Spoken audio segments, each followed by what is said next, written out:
2 years, but when things get tough, you just gotta just grab it and go.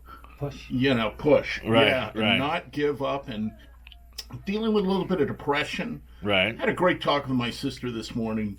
Really helped. Oh, good. So yeah. And seeing this lovely woman, and her, she at your request is wearing nylon, so that's got to help. Black lace top thigh high. Okay. So upset, I forgot that pantyhose. We may have to go to Ralph's afterwards. I don't know if you're busy, but Sounds good. That's my first pass. But wow. Anyway, geez. Before we get started, before these guys start fucking, let me just do our sponsors really quick here. Audible.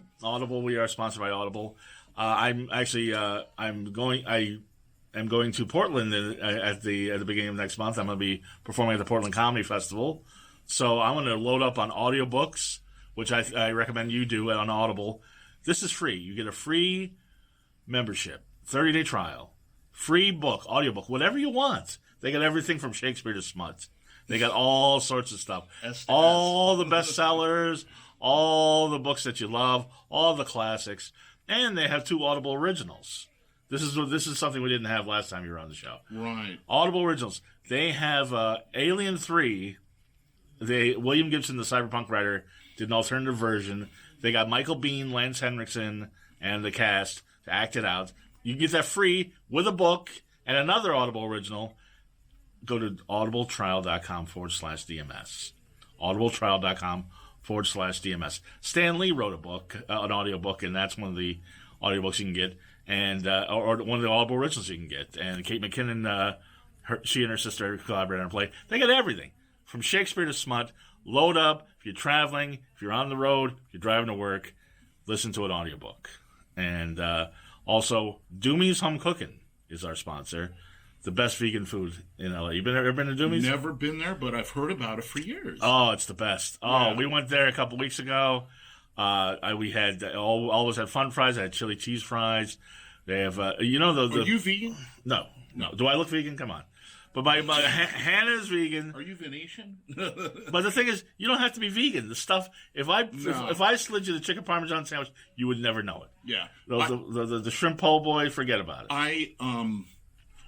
The older I get, the more I really got to watch my diet. I'm dealing with, everybody who knows me knows I have a big toe in type 2 diabetes. Yeah. Well, you want to eat it, do me sparingly, but it's good stuff. It's estimated in the United States in the year 2025, right, 80 million Americans will have type 1 and type 2. Okay. And type 2 is more common. And it's pretty much, I think, connected to diet and exercise. Well, that's a great that's a great testimony for doing some cooking. But anyway, if you're looking for a cheat day once in a while, go to 1253 Vine Street in Hollywood, right on the corner of Fountain and Vine, or Culver City, where they have Sunday brunch now, or Toronto, Canada. Mm-hmm. Trust me, it's the best vegan food you ever had. They have Mexican food. It's great. As I say, for you, I would say once in a while, not all the time, but a cheat day. Everybody's entitled to one. Okay. All right. Cheat day. Now, nothing to cheating around here. This is Kacy. Now, I haven't seen you in about a year. What's been going on with you? Oh, it's been more than a year, honey. Oh, that's right. Yeah. Lots of stuff. Been doing my shooting. I'm a sex worker, as you know. Yeah, please. Yeah, we know that. And a few weeks ago, I actually did a shoot with Radius Dark, who's a great, legendary TGirl producer for Groovy Productions. It'll be on tgirl40.com. Wow. My shameless plug. Okay. Did a solo shoot. Like I said, I think it was 4 weeks ago tonight. Okay. Which is a lot of fun. Solo shoots are tough because you're all by yourself. It's 10 o'clock in a hotel room, and you got to fluff it up and get ready to go. Yeah, I was gonna say. Now, it's better with a partner, is what you're saying. Oh yes. They differentiate solos versus hardcore. I know hardcore sounds kind of hard, but in reality, we just use it as a terminology for when it's more than one person. Right. So solos, you really have to get it on yourself. You load up your phone with some porn. Right. So when they say time to get hard, fluff it up. You fluff it up, and then you shoot a couple of videos and shoot a couple of photos, and then shoot a couple loads and.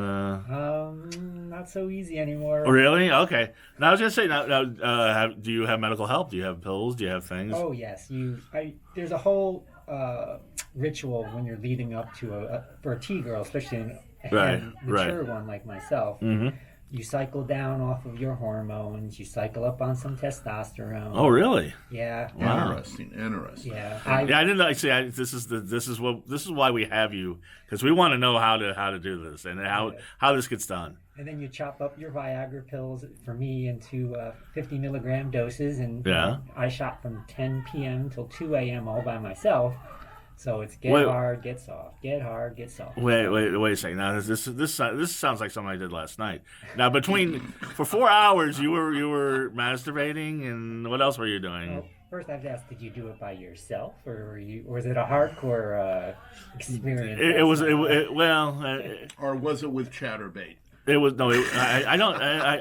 You know me. I'm not into porn. I masturbate to Lifetime movies, but let's say I was alone last night, but I had company before that. I didn't need a fluffing up. But anyway, but for 4 hours you're masturbating? Yeah, I mean, you're doing two different setups, both photos and videos, two different wardrobe changes. Okay.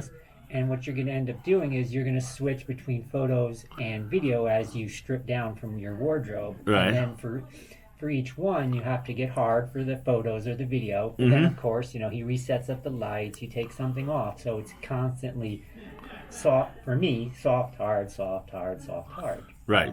And if you start to have trouble, you break out I have an iPhone, and I load some porn on there to get me excited. Yeah. Now, who do you like? Who turns you on? I was going to ask you that question even before this. I wanted to ask that too. If you don't mind sharing? Oh, no. Oh, please.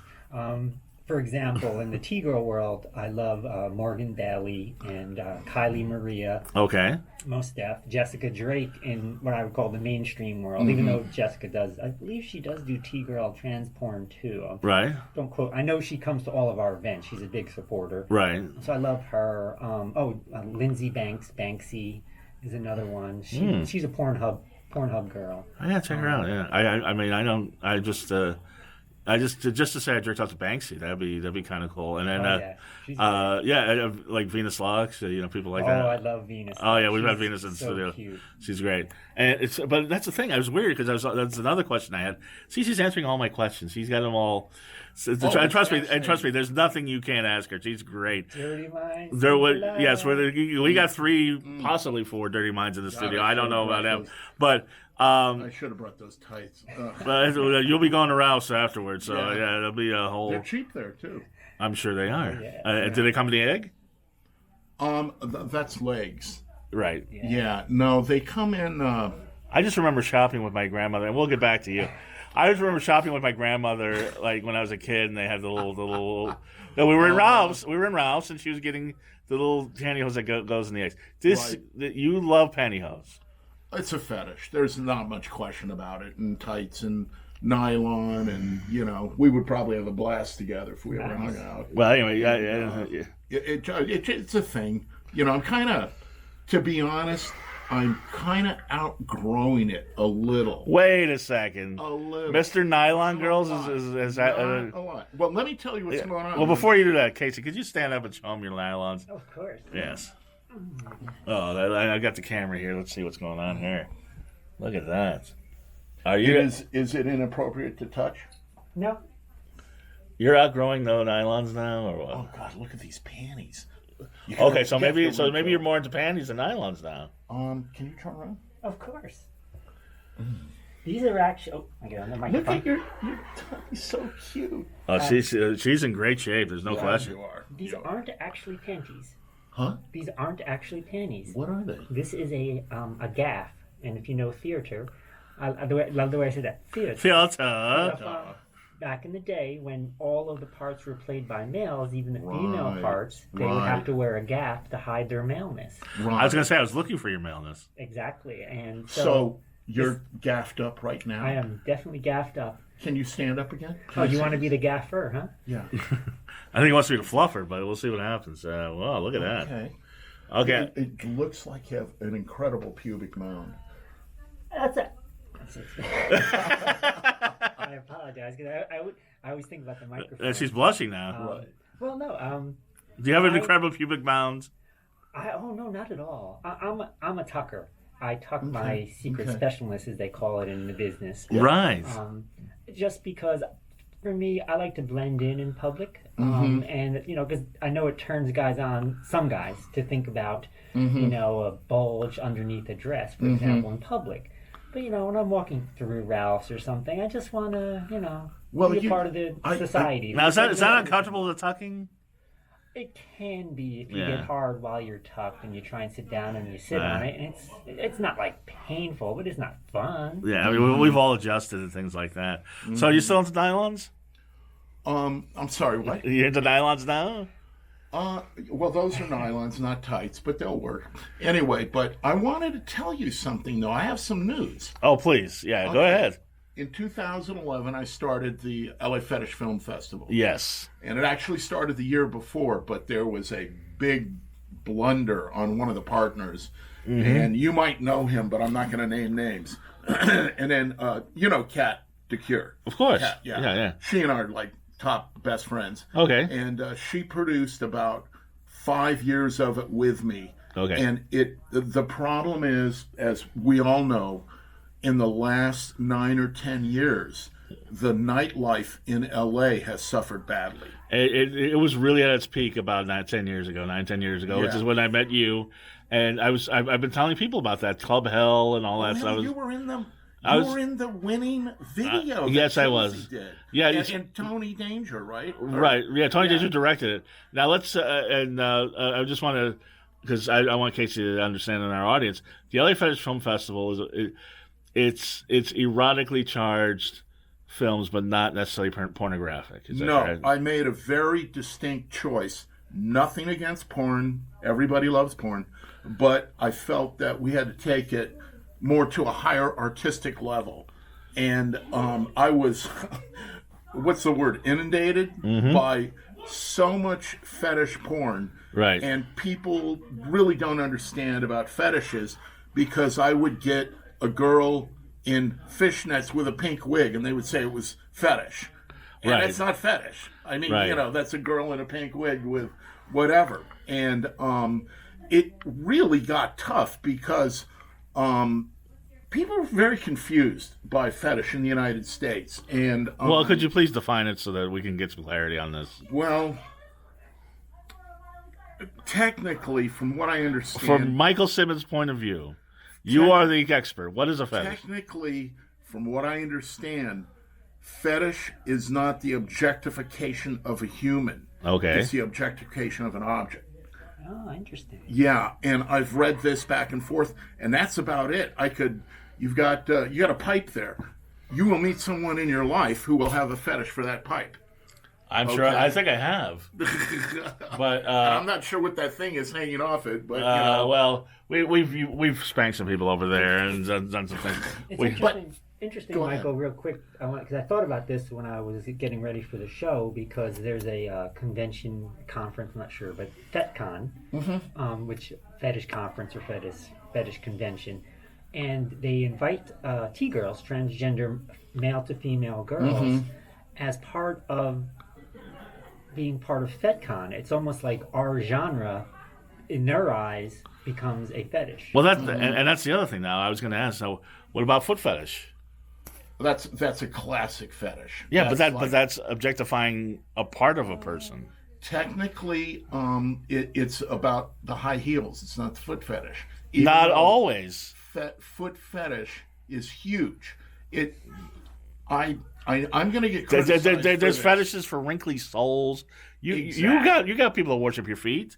Oh yeah, and I'm fetishes. I do phone sex, so I get a lot of fetish calls. And for example, Mr. Feathers calls me. That's his handle. Oh, tell me about Mr. Feathers. And Mr. Feathers is into sneezing. He wants to know how I sneeze. What? He wants me to sneeze for him. He wants me to have, sometimes I'll have a feather waiting, some pepper waiting, and he'll want me to go through the act of causing myself to sneeze. Over the phone.